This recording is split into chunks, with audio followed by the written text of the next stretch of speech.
नमस्कार, मैं प्रेम शंकर। हम पढ़ रहे हैं कक्षा 10 के जीव विज्ञान चैप्टर नंबर 3 पदार्थ का परिवहन। इस वीडियो में हम रक्त एवं रक्त वाहिनियों के बारे में पढ़ेंगे। इससे आगे की वीडियो में हम मनुष्य के हृदय के बारे में पढ़ेंगे। जंतुओं में परिवहन। इस वीडियो में हम जंतुओं में परिवहन के बारे में अध्ययन करेंगे।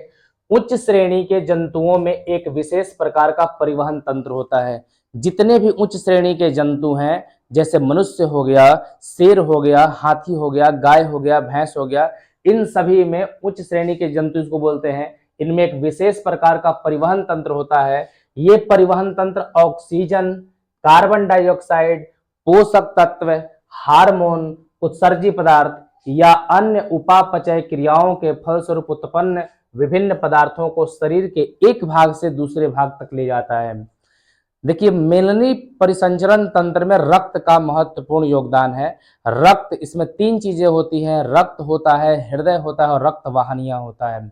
जो भी चीज हम लोग खाना खाए, पोषण ग्रहण किए, उस पोषक तत्वों को रक्त में मिला दी जाती है और रक्त जो है परिभ्रमण के माध्यम से पूरे शरीर में ले जाता है। जिस अंग को, जिस टिश्यू को, जिस कोशिका को जितना जरूरत होता है उतना ऊर्जा उसमें से निकाल लेता है। रक्त का सिर्फ और सिर्फ एक ही काम है कि जो भी उसमें चीज मिला हुआ है उसके पूरे शरीर में दौड़ाने का काम है और वो हृदय करवाता है। इसको हम आगे पढ़ेंगे। लेकिन क्या क्या ले जाता है? तो रक्त जो होता है ले जाएगा ऑक्सीजन को, कार्बन डाइऑक्साइड को, पोषक तत्व को, हार्मोन्स को, उत्सर्जी पदार्थ को। रक्त को ये पता नहीं है कि कौन सा चीज अच्छा है, कौन सा चीज खराब है, बट उसका यही काम है कि पूरे शरीर में इसको दौड़ा देना काम है उसका। तो अन्य उपापचय क्रियाओं के फलस्वरूप उत्पन्न विभिन्न पदार्थ, कोई भी अगर पदार्थ शरीर के अंदर बनता है तो शरीर के एक भाग से दूसरे भाग तक ले जाया जाता है। जो उस तंत्र को कहते हैं परिसंचरण तंत्र या परिवहन तंत्र कहते हैं। जंतुओं में परिवहन तंत्र कितने अवयव होते हैं? तो जंतुओं में परिवहन तंत्र के तीन प्रमुख अवयव हैं। खुद पहला नंबर पे आता है रुधिर या रक्त। इसको लहू कहते हैं, खून कहते हैं, ब्लड कहते हैं। तो रुधिर या रक्त। दूसरा नंबर पे आता है हृदय। तीसरा नंबर पे आता है रक्त वाहिनियां। रुधिर वाहिनियां कहिए या रक्त वाहिनियां। रक्त जिसमें बहता है उसको रक्त वाहिनियां कहते हैं। उसको अगर हम कहें तो नस कहते हैं। नसों में जो बहता है उसको हम कहेंगे रक्त वाहिनियां। नस को रक्त वाहिनियां कहते हैं।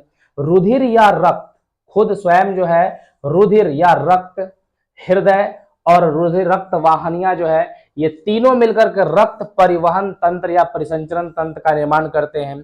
उच्च श्रेणी के जंतुओं में परिसंचरण तंत्र के अतिरिक्त लसिका तंत्र भी पाया जाता है।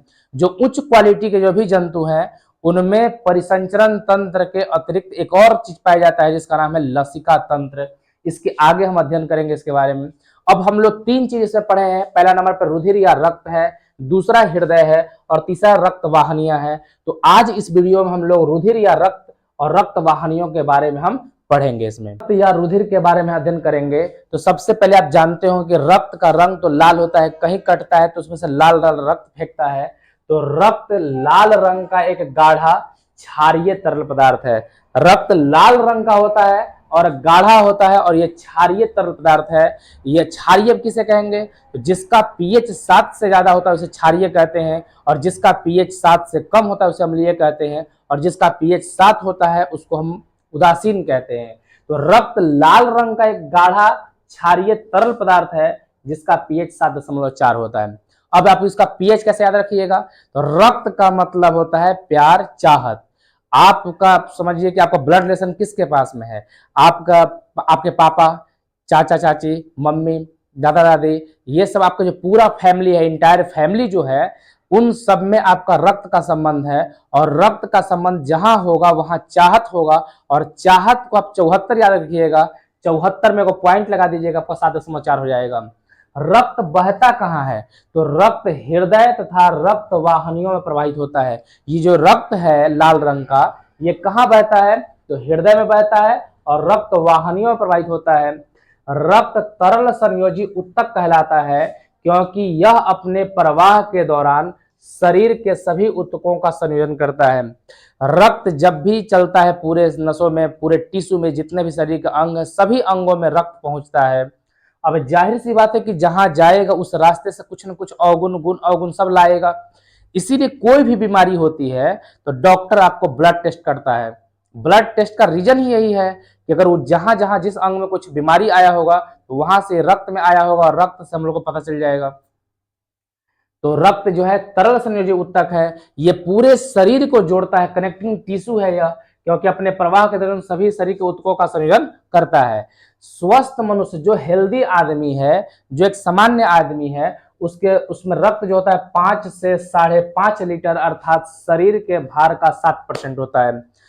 जनरली सामान्य जो आदमी होता है, मनुष्य है, उसमें 5 से 5.5 लीटर ही रक्त पाया जाता है। शरीर के अगर भार की बात कर ले तो किसी आदमी का मान लें कि वजन अगर 80 केजी है तो 80 केजी का अगर आप 7% निकालिएगा तो 1 जीरो कट जाएगा, 8 सत्ते 56 यानी कि 5.6 लीटर उसमें रक्त होगा। तो जस्ट लगभग 80 केजी का आदमी बहुत कम ही होता है। जनरली जो होता है 60 65 70 केजी तक आदमी होता है, तो 5 से 5.5 लीटर के बीच में रक्त होता है। वयस्क मनुष्य में रक्त का निर्माण अस्थि मज्जा में होता है। जितने भी मनुष्य हैं जो वयस्क हैं या छोटा बच्चा की अगर हम बात कर लें तो उनमें भी जो रक्त का निर्माण होता है वो अस्थि मज्जा में होता है, बोन मैरो में होता है। अस्थि मज्जा को अंग्रेजी में हम कहते हैं बोन मैरो। बोन मैरो के कारण ही रक्त का निर्माण होता है। अब बोन मैरो क्या होता है या अस्थि मज्जा होता क्या है? नाम से ही स्पष्ट है, अस्थि माने हड्डी और मज्जा मतलब अंदर की जाली। अगर आप मुर्गा कभी चिकन खाए होंगे तो उसकी हड्डी के अंदर फोंक देखे होंगे और जाली जाली टाइप पे होता है, जिस उसी जाली में ये रक्त बनता है। जो भी हम लोग पौष्टिक चीज खाते हैं वो जाता है शरीर के अंदर, रक्त में मिलता है। और उसी हड्डी जो होता है, हड्डी के अंदर जो मज्जा होता है, मज्जा गुहा, गुहा खाली को मज्जा गुहा बोलेंगे, उसमें जाली जाली टाइप होता है, उसको मज्जा बोलते हैं। उसी मज्जा में रक्त का निर्माण होता है। भ्रूण अवस्था में रक्त का निर्माण यकृत के मेसोडर्म में होता है। लेकिन जो छोटे बच्चे हैं जो भी माँ के पेट में ही, गर्भ में ही हैं, उनमें तो हड्डी होता ही नहीं है, क्योंकि जन्म के समय उसमें 300 हड्डियां होती है।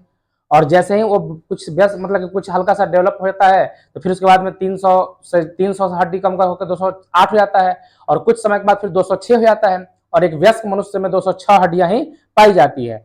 तो जब भ्रूण अवस्था में था तो उसमें तो हड्डी पूरा विकसित हुआ ही नहीं है। तो इस अवस्था में जो रक्त का निर्माण होगा उस बच्चे के यकृत, जो लिवर होता है, उस लिवर में एक जगह होता है जिसका नाम है मेसोडर्म, उसी में इसका निर्माण होता है रक्त का। रक्त प्लीहा या तिल्ली में जमा रहता है। रक्त जो होता है अमाशय के जस्ट साइड में एक थैली होती है, उसको प्लीहा या तिल्ली कहते हैं। इसी रक्त जो होता है यह प्लीहा या तिल्ली में जमा रहता है। इस प्लीहा या तिल्ली को ब्लड बैंक कहा जाता है। ब्लड बैंक, शरीर में जो ब्लड बैंक है वो क्या है हमारा? प्लीहा या तिल्ली। अंग्रेजी में इसको बोलते हैं स्प्लीन। रक्त की संरचना हम पढ़ेंगे। रक्त के 2 प्रमुख घटक है, तरल भाग और ठोस भाग। चीनी और पानी को आप घोलिएगा तो चीनी और पानी का घोल क्या जाएगा? लिक्विड अवस्था में आ जाएगा। क्या वो जो शरबत है वो क्या केवल लिक्विड है? नहीं है, उसमें पानी के साथ चीनी क्या है? ठोस मात्रा में है। अगर और एग्जाम्पल आप बेहतर समझना चाहते हैं तो जैसे चाय ले लीजिए। चाय आप पीते हैं तो चाय क्या है? तरल तो जरूर है, लेकिन चाय में ठोस भी है और तरल भी, दोनों चीजें हैं। चाय पत्ती ठोस था, चीनी ठोस है, अगर उसमें मान लिया कि आदि डाले तो वो भी क्या है? ठोस है। तो ये सब चीज ठोस है। पानी और दूध उसमें केवल द्रव अवस्था में था, लेकिन पूरा जो अगर चाय की बात करें तो उसमें ठोस भी है और द्रव भी है। उसी तरह से रक्त में जो है वो भी दो प्रकार में बटा होता है, ठोस और द्रव। ठोस और द्रव भाग में होता है, दोनों मिलकर के रक्त का निर्माण करते हैं। तो प्लाज्मा किसे कहते हैं? तो रक्त का तरल भाग जो लिक्विड फॉर्म में है उसको बोलते हैं प्लाज्मा या प्लाविका कहते हैं।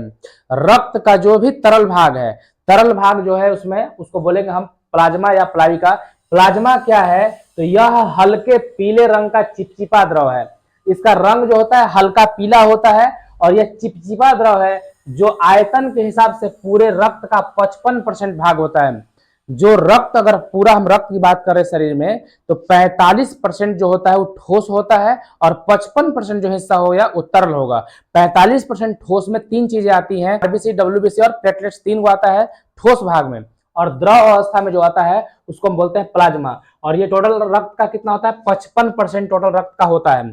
प्लाज्मा में क्या क्या चीज पाया जाता है? तो प्लाज्मा में 90% जल होता है। जो पूरा प्लाज्मा है वो 90% उसमें जल है, और 7% प्रोटीन है। इस 7% प्रोटीन जो होता है इसमें 3 प्रोटीन बहुत महत्वपूर्ण है, फाइब्रिनोजिन, प्रोथ्रोम्बिन और हिपेरिन। ये तीनों के बारे में हम आगे पढ़ेंगे।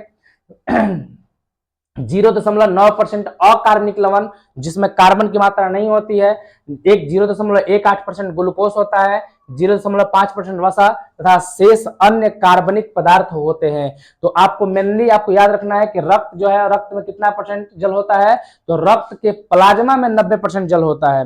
और प्रोटीन कितना परसेंट होता है, तो 7% होता है। प्लाज्मा प्रोटीन किसे कहते हैं, अभी बताए कि 7% जो प्रोटीन होता है इसमें मेनली 3 प्रोटीन आते हैं, फाइब्रिनोजिन, प्रोथ्रोम्बिन और हिपेरिन। तो प्लाज्मा प्रोटीन किसे कहते हैं, इन्हीं प्रोटीनों को हम बोलते हैं प्लाज्मा प्रोटीन। प्लाज्मा में उपस्थित प्रोटीन को प्लाज्मा प्रोटीन कहते हैं, जिनमें फाइब्रिनोजिन, प्रोथ्रोम्बिन और हिपेरिन प्रमुख होते हैं। आप तीनों का नाम याद कर लीजिए, फाइब्रिनोजिन, प्रोथ्रोम्बिन और हिपेरिन।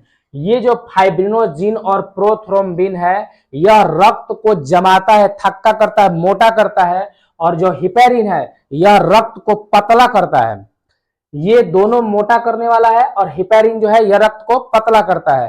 फाइब्रिनोजिन तथा प्रोथ्रोम्बिन रक्त को थक्का बनाने में सहायक होता है, हिपेरिन रक्त को जमने से रोकता है। भगवान बताइए कितना तेज थे, मतलब कि कितना बेहतर बनाए हैं कि 2 को जमा रहा था तो एक को बना दिए पतला करने के लिए। अब इसमें होता क्या है कि मान लीजिए किसी का शरीर कट जाता है, अब ये कैसे कार्य करता है, तो समझिए थोड़ा सा इसको।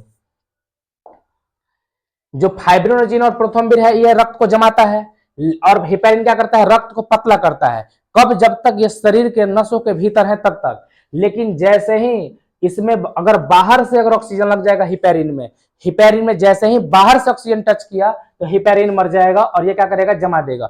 जब कहीं आदमी को कहीं कट लग जाता है, छोटा सा कटता है, तो हिपेरिन जो होता है वो मर जाता है। जैसे ही ऑक्सीजन टच करेगा तो हिपेरिन क्या हो जाएगा, ये मर जाएगा। जैसे ही हिपेरिन मरेगा तो फाइब्रिनोजिन और प्रोथ्रोम्बिन क्या करेगा, ये जमा देगा। तो वहां रक्त तेजी से बह रहा है, अगर उसको अगर दबा दीजिएगा तो वो क्या होगा कि रक्त बहना बंद हो जाएगा और उस टाइम पे क्या होगा कि फाइब्रिनोजिन और प्रोथ्रोम्बिन इसको क्या करेगा, जमा देगा। क्योंकि हिपेरिन का चुका है, मर चुका है, जैसे ऑक्सीजन बाहर टच करेगा तो ये मर जाएगा और ये दोनों उसको मिलकर के जमा देंगे। और कुछ दिनों के बाद देखिए वहां पे लाल रंग की पपड़ी आती है और धीमे धीमे वहां उखड़ जाता है। उसके बाद फिर उस नीचे से एक चमड़ा बन जाती है। इस चमड़ा को बोलते हैं जीवात जनन, स्किन त्वचा जीवात जनन बोलते हैं उसको बनने की प्रक्रिया को। तो अब आगे है कि सीरम क्या है, तो जब रक्त प्लाज्मा से फाइब्रिनोजिन प्रोटीन को निकाल दिया जाता है। रक्त में 3 प्रकार के प्रोटीन थे, कौन कौन, फाइब्रिनोजिन, प्रोथ्रोम्बिन और हिपेरिन। ये तीनों रक्त के प्रोटीन हैं और इन प्रोटीन में से अगर हम फाइब्रिनोजिन को निकाल दे, ये फर्स्ट वाला को निकाल दे हम, तो इसको बोलते हैं, शेष भाग को सीरम कहते हैं। और यह सीरम जो होता है यह बीमारियों की जांच के लिए उपयोग किया जाता है। और सीरम, अब आप सुने होंगे सीरम इंस्टीट्यूट ऑफ पुणे जो कोरोना का वैक्सीन का दवा बनाया था, तो सीरम क्या है कि इसमें से अगर रक्त में से अगर फाइब्रिनोजिन को निकाल देते हैं तो उसको बोलते हैं सीरम बोलते हैं। बीमारियों की जांच सीरम के द्वारा ही होती है। और सीरम जो होता है यह बैक्टीरियाओं का भोजन है। पहले क्या कहता है कि सीरम में बैक्टीरिया को पूरा दिया जाता है खाने के लिए, बैक्टीरिया उसको खा खा कर अपनी संख्या को बढ़ा देता है, फिर उसको केमिकल मिला के सुप्तावस्था में डाल दिया जाता है और फिर उसको इंजेक्शन में भर के और शरीर में दे दिया जाता है। और यह जब शरीर के अंदर जाएगा यह बैक्टीरिया, तो अब हमारे जो शरीर में एंटीबॉडी है उससे दोस्ती कर करके और बीमारी को फिर मारना चालू कर देता है। रक्त के ठोस भाग को रक्त कोशिकाएं कहते हैं।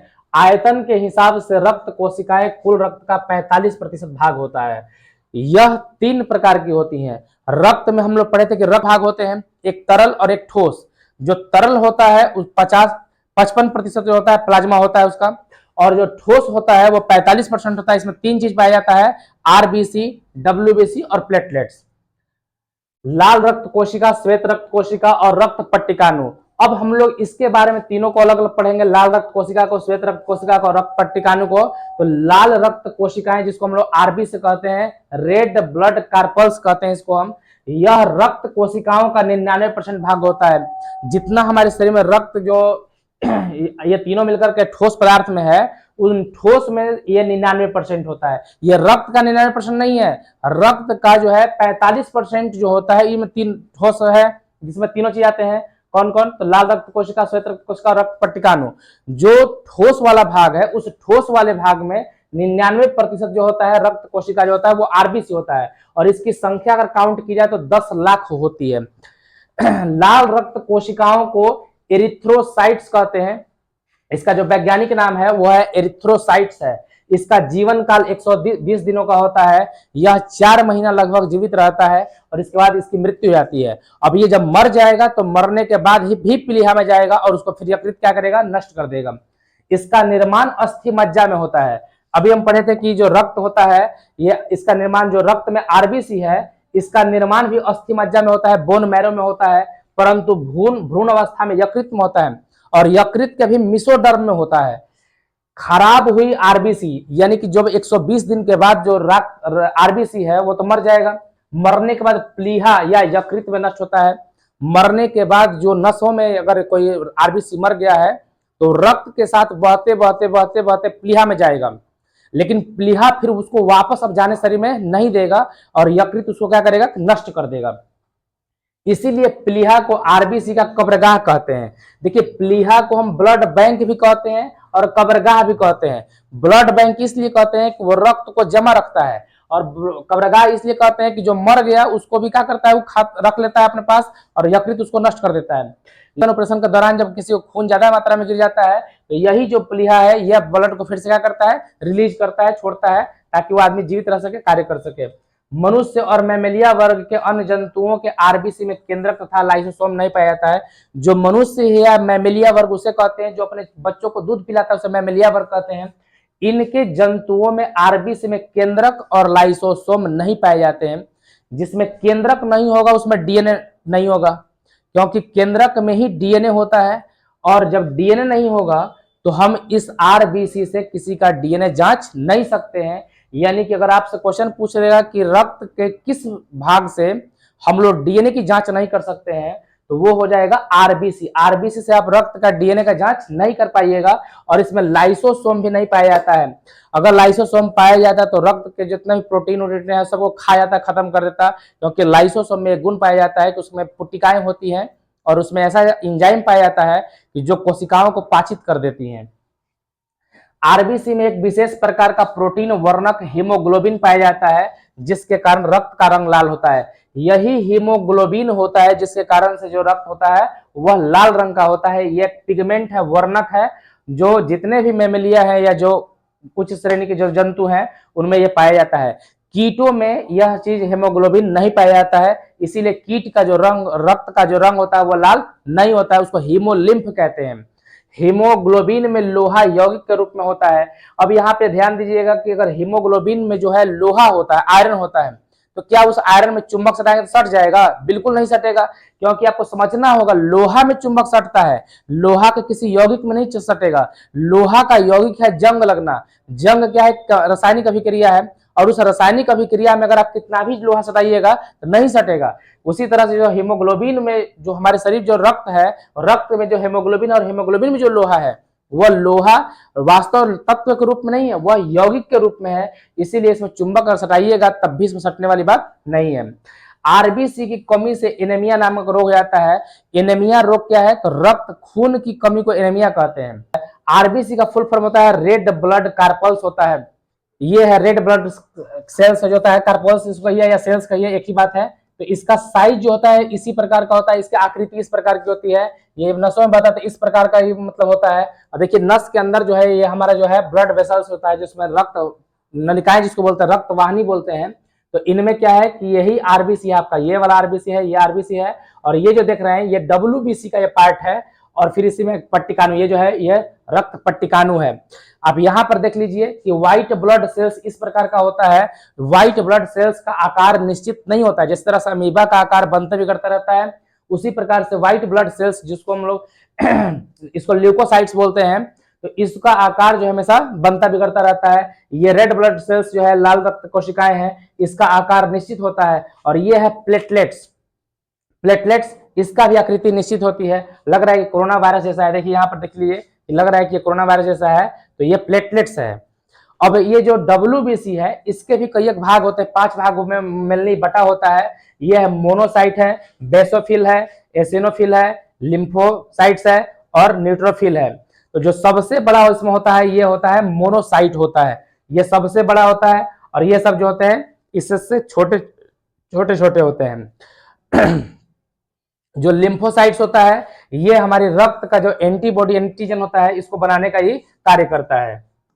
ऑक्सीजन का वाहक किसे कहते हैं, ऑक्सीजन को कौन ले जाता है? तो हमारे हेमोग्लोबिन के एक अणु की क्षमता ऑक्सीजन के 4 अणुओं से संयोजन की होती है। इसके इसी विलक्षण गुण के कारण हेमोग्लोबिन को ऑक्सीजन का वाहक कहते हैं। हेमोग्लोबिन श्वसन के द्वारा लिए गए ऑक्सीजन से संयोग कर एक अस्थायी यौगिक, यह अस्थायी नहीं है, जैसे ही कोशिकाओं के पास जाएगा या टूट जाएगा और ऑक्सीजन अलग हो जाएगा और हेमोग्लोबिन अलग हो जाएगा, तो ऑक्सी हेमोग्लोबिन बनाता है। यह जैसे इससे ऑक्सीजन से अभिक्रिया करेगा हेमोग्लोबिन, तो ऑक्सी हेमोग्लोबिन बनाता है यह, तथा इसी रूप में रक्त परिवहन के द्वारा यह शरीर के संपूर्ण भाग में पहुंचता है। शरीर के प्रत्येक कोशिकाओं तक इसी फॉर्म में पहुंचता है, ऑक्सी हेमोग्लोबिन के रूप में पहुंचता है। शरीर की कोशिकाओं में ऑक्सी हेमोग्लोबिन का विभाजन ऑक्सीजन और हेमोग्लोबिन में होता है। जैसे ही कोशिकाओं में पहुंचता है तो ये टूट जाता है, ऑक्सीजन और हेमोग्लोबिन अलग अलग हो जाते हैं। यह ऑक्सीजन विसरण द्वारा कोशिकाओं में पहुंचकर कोशिकीय श्वसन में भाग लेता है। इसके उपरांत बना कार्बन डाइऑक्साइड, जो कार्बन डाइऑक्साइड बनेगा, फिर हेमोग्लोबिन से संयोग कर लेगा और हेमोग्लोबिन संयोग करके एक अस्थायी बनाएगा। अस्थायी नहीं है, यह अस्थायी है, और कार्बोक्सी हेमोग्लोबिन बनाता है जो रक्त परिसंचरण के द्वारा फेफड़ों में पहुंचता है। कार्बोक्सी हेमोग्लोबिन बनाएगा और वो फिर परिसंचरण के माध्यम से फिर फेफड़ा में आएगा और फेफड़ा से फिर नासिका के माध्यम से उसको बाहर कर दिया जाएगा। यहाँ कार्बोक्सी हेमोग्लोबिन जो है वियोजित होकर पुनः कार्बन डाइऑक्साइड और हेमोग्लोबिन में टूटता है। जो कार्बोक्सी हेमोग्लोबिन जो आया है वो फिर से क्या होगा, कार्बन डाइऑक्साइड अलग हो जाएगा और हेमोग्लोबिन जो है अलग हो जाएगा और फिर फेफड़े द्वारा इस कार्बन डाइऑक्साइड को शरीर से बाहर निकाल दिया जाता है। तो ऑक्सीजन का इस प्रकार से हम लोग के शरीर में इस्तेमाल होता है, जो हम लोग पिछला चैप्टर यानी श्वसन में इसको पढ़े थे हम लोग। अब देखेंगे हम श्वेत रक्त कोशिकाओं को, जिसको हम WBC कहते हैं, इसे ल्यूकोसाइट्स कहते हैं। इसका जीवन काल 4 से 5 दिनों का होता है। जो ल्यूकोसाइट्स होता है इसका जीवन मात्र 4 से 5 दिनों का होता है। इसकी संख्या 8000 से 10000 के बीच में रहती है। शरीर में जो है रक्त जो है उसमें इसकी संख्या 8000 से 10000 के बीच में रहती है। इसमें हेमोग्लोबिन जैसा कोई वर्णक नहीं पाया जाता है, जिसके कारण इसका रंग श्वेत या रंगहीन होता है। जो हेमोग्लोबिन है उसमें जो रक्त लाल रक्त कोशिका है उसमें एक हेमोग्लोबिन पाया जाता है, जिसके कारण उसका रंग लाल होता है। लेकिन जो WBC है इसमें कोई पिगमेंट, कोई वर्णक नहीं पाया जाता है, इसीलिए इसका जो रंग होता है वो होता है श्वेत होता है। या तो रंगहीन होगा या तो कोई रंग ही नहीं होगा, नहीं तो हल्का श्वेत होगा। श्वेत रक्त कोशिकाओं का आकार अनियमिताकार होता है। इसका आकार निश्चित होता ही नहीं है। जैसे अमीबा का आकार निश्चित नहीं हो रहा था, वैसे ही इसका आकार निश्चित नहीं होता है। इसका निर्माण भी अस्थि मज्जा में ही होता है, बोन मैरो में ही होता है इसका निर्माण।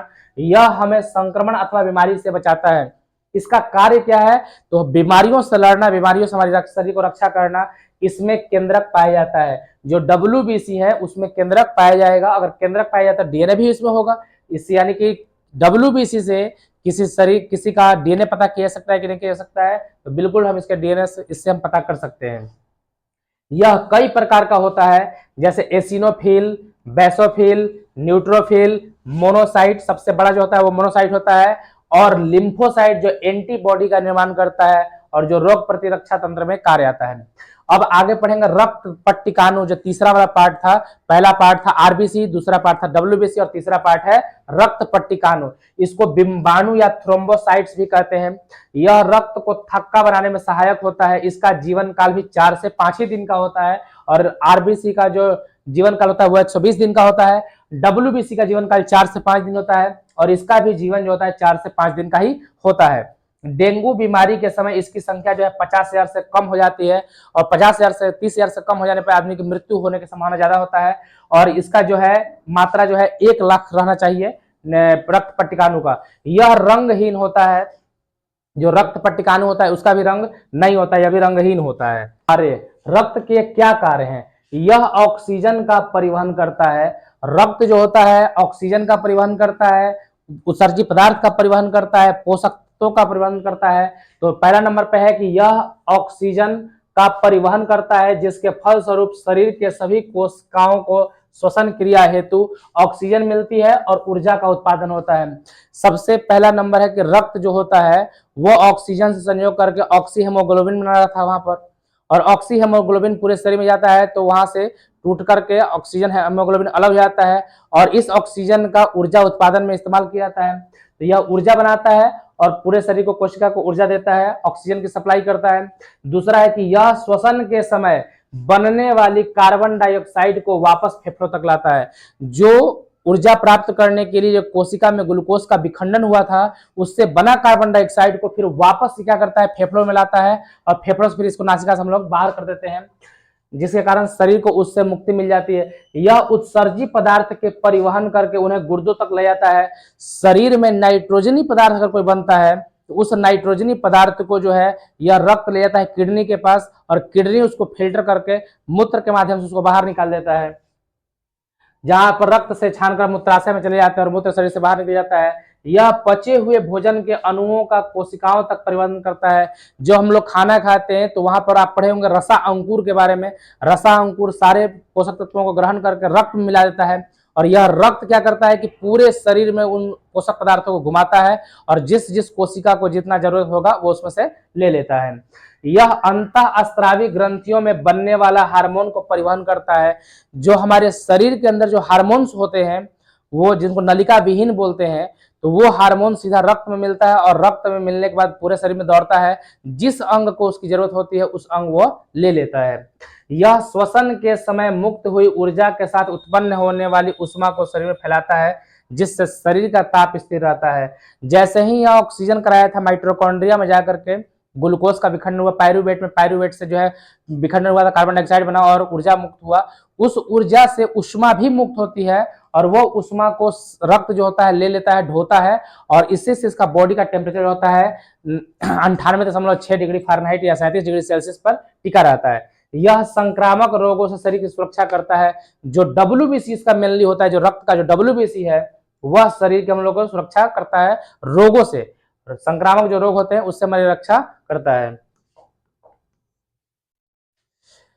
अब हम लोग पढ़ेंगे रक्त वाहिनियों के बारे में कि रक्त वाहिनियां क्या होती है। तो रक्त के परिसंचरण के लिए शरीर में 3 प्रकार की रक्त वाहिनियां होती हैं, जिन्हें धमनियां, रक्त केशिकाएं तथा शिराएं कहते हैं। धमनियां किसे कहते हैं? तो यह शुद्ध या ऑक्सीजनित रक्त को हृदय से शरीर के विभिन्न भागों में ले जाती है। जो धमनियां होती है यह शुद्ध ऑक्सीजनित रक्त को, जो ऑक्सीजन युक्त रक्त है, उसको हृदय से शरीर के विभिन्न भागों में ले जाएगा। आप याद कर लीजिए कि जो है हृदय से शरीर के विभिन्न भागों में ले जाने वाली रक्त वाहिकाओं को, वाहिनियों को हम लोग धमनी कहते हैं। इसकी दीवारें मोटी होती है, जो धमनी की दीवारें होती है मोटी होती हैं, लचीली होती हैं तथा कपाटहीन होती हैं। इसमें कपाट नहीं पाए जाते हैं। तो आपको धमनी दिखाते हैं। देखिए ये है आपका धमनी, और ये जो है वो है सिरा, और ये है, ये धमनी है, और ये हो गया आपका सिरा। ये है धमनी और ये हो गया आपका सिरा, और इनके बीच का जो ये भाग है ये वाला, इसको बोलते हैं केशिका। कोशिका नहीं है ये है केशिका है। अब आप ध्यान समझिएगा, इसके अंदर जो होता है कपाट नहीं है, इसके अंदर वाल्व कहीं लगा नहीं होता है, कहीं इसमें अंदर रुकावट नहीं, एकदम चिकना होता है। लेकिन इसके अंदर आप देख सकते हैं कि यहाँ पर 2 रुकावट टाइप पे है, इसको बोलते हैं वाल्व। ये कपाट बोलते हैं। ये क्या है? कपाट है। ये रक्त को एक ही दिशा में बहने देता है, लेकिन इसमें कोई भी रुकावट वाली बात नहीं होती है। ये धमनी है। पहले धमनी रहेगा मोटा तो इसको बोलेंगे महाधमनी। अब ये देखिए कि महाधमनी से जो पतला हो गया तो इसको बोलेंगे धमनी, और धमनी से देखिए और जाके पतला हो गया आगे जाकर के तो इसको बोलेंगे हम लोग छोटी धमनी। अब छोटी धमनी जो होती है इस भाग को बोलते हैं केशिका। ये कोशिका के भीतर होती है, एक केशिका होती है। अब एक केशिका हो गया, पतली पतली शाखाओं को बोलेंगे केशिका, और केशिका फिर से जुड़ करके अब बनाएगा यहाँ पर छोटी शिरा। छोटी शिरा से ये हो जाएगा शिरा, और शिरा से ये हो जाएगा महाशिरा। तो एक बार फिर से देख लेते हैं। यह शुद्ध या ऑक्सीजनित रक्त को हृदय से शरीर के विभिन्न भागों में ले जाता है। शुद्ध ऑक्सीजन वाला जो युक्त रक्त है उसको हृदय से शरीर के विभिन्न भागों में ले जाता है। इसकी दीवारें मोटी, लचीली तथा कपाटहीन होती है। इसमें कोई कपाट नहीं होते हैं। शरीर के विभिन्न भागों में धमनियां बटकर धमनिकाएं बनाती है, जो विभिन्न अंगों के अंदर केशिकाओं में विभक्त हो जाती है। जो धमनी होगा यह पहले रहेगा तो महाधमनी, फिर इसके बाद में धमनी, इसके बाद छोटी धमनी, और फिर केशिका में बट जाएगा। अपवाद में आप याद रखिएगा फुफ्फुस धमनी, यह एक अपवाद है जो अशुद्ध रक्त को, या अशुद्ध रक्त कहिए या विऑक्सीजनित रक्त कहिए, को हृदय से फेफड़ों में ले आती है। इसको हम जब हृदय पढ़ेंगे तब इसको देख लेंगे हम। रक्त केशिकाएं क्या है? जो पतली पतली नलिकाएं उसको रक्त केशिकाएं कहते हैं। यह अत्यंत महीन नलिकाएं हैं। इनकी दीवारें चपटी एपिथेलियम के एक स्तर की बनी होती हैं। केशिकाओं की दीवार जल घुले हुए भोज्य पदार्थ, उत्सर्जी पदार्थ, ऑक्सीजन तथा कार्बन डाइऑक्साइड के लिए पारगम्य होती हैं। जो रक्त केशिकाओं की जो दीवारें होती हैं उनसे आसानी से ऑक्सीजन, कार्बन डाइऑक्साइड या जो रक्त में घुले हुए जो पोषक तत्व हैं वे सब क्या हो सकते हैं, पार हो सकते हैं, यानी कि अर्ध पारगम्य होता है। इसके इसी गुण के कारण इसकी दीवार से होकर जल, पचे हुए भोज्य पदार्थ, ऑक्सीजन रक्त से उत्तक द्रव में आ जाते हैं तथा उत्सर्जी पदार्थ एवं कार्बन डाइऑक्साइड रक्त में आ जाता है। विभिन्न कोशिकाएं पुनः जोड़कर सिरिकाएं बनाती है तथा विभिन्न सिरिकाएं आपस में जोड़कर सिरा बनाती हैं। जो केशिकाएं हैं वो जुट करके आपस में एक सबसे पहले छोटी सिरा बनाएगा, फिर उससे बड़ा हो जाएगा तो उसको सिरा बोलेंगे, उससे बड़ा हो जाएगा तो उसको बोलेंगे महासिरा। और अब सिराएं को देखते हैं। यह अशुद्ध या विऑक्सीजनित रक्त को विभिन्न अंगों से हृदय की ओर ले आती हैं। इसकी दीवारें धमनी की अपेक्षा पतली होती हैं। यह मोटा मोटा नस नहीं होता है, धमनी की अपेक्षा इसकी जो आकार है यह क्या होता है, पतला होता है। अधिकांश सिराओं में हृदय की ओर खुलने वाले कपाट लगे होते हैं। हृदय की ओर खुलने वाले कपाट होते हैं जो रक्त को केवल हृदय में जाने देते हैं, वापस हृदय से आने नहीं देते हैं। जो सिराओं में रक्त को केवल हृदय की ओर जाने ही देते हैं। अपवाद में इसका भी अपवाद है। फुफ्फुस सिरा एक अपवाद है जो अशुद्ध रक्त या ऑक्सीजनित रक्त को फेफड़े से हृदय में ले आती है। इसको जब हम हृदय पढ़ाएंगे तब आपको वहां पर बता देंगे हम। लसिका क्या है, तो उत्तक कोशिकाओं के बीच स्थित WBC। जब रक्त क्या होता है कि जब रक्त कोशिकाओं में प्रवेश करता है, केशिका की दीवार को पार करके जब कोशिका के अंदर जाता है तो कुछ WBC जो है और कुछ प्रोटीन रक्त के साथ मतलब कि जो है WBC और प्रोटीन जो है वो कोशिका के अंदर चला जाता है। कोशिका के अंदर WBC को जो घुस जाता है उसी को बोलते हैं हम लोग लसिका बोलते हैं। तो उत्तक कोशिकाओं के बीच WBC सहित रक्त प्लाज्मा को उत्तक द्रव या लसिका या लिम्फ कहते हैं। रक्त जब केशिकाओं में प्रवाहित होती है, सबसे पहले केशिका में जाएगा, केशिका से फिर कोशिका में जाएगा, तो रक्त प्लाज्मा का कुछ भाग केशिकाओं की दीवार से विसरण के द्वारा उत्तक की कोशिकाओं के बीच स्थित स्थान में पहुंच जाती है। जो उत्तक के बीच में जो कोशिका होता है उस कोशिका के अंदर चला जाता है।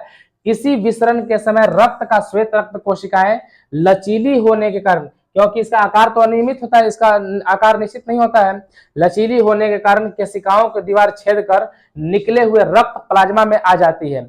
लसिका रंगहीन या कुछ पीला हो सकता है, क्योंकि इसमें WBC ही जाता है तो WBC का जो रंग होता है वो कैसा होता है, रंगहीन होता है या हल्का पीला टाइप का होता है। लसिका में ऑक्सीजन, पचे हुए भोजन, हार्मोन हमेशा उत्तक की कोशिकाओं में विसरित होते रहते हैं। लसिका में जो ऑक्सीजन है, पचे हुए भोजन है, हार्मोन है, हमेशा उत्तक की कोशिकाओं में विसरित होते रहते हैं और उत्तक की कोशिकाओं से कार्बन डाइऑक्साइड, जल तथा उत्सर्जी पदार्थ लसिका में विसरित होते रहते हैं। लसिका में रक्त की अपेक्षा प्रोटीन की मात्रा कम होती है। जो लसिका में जो प्रोटीन होता है वो रक्त की अपेक्षा क्या होता है, कम होता है।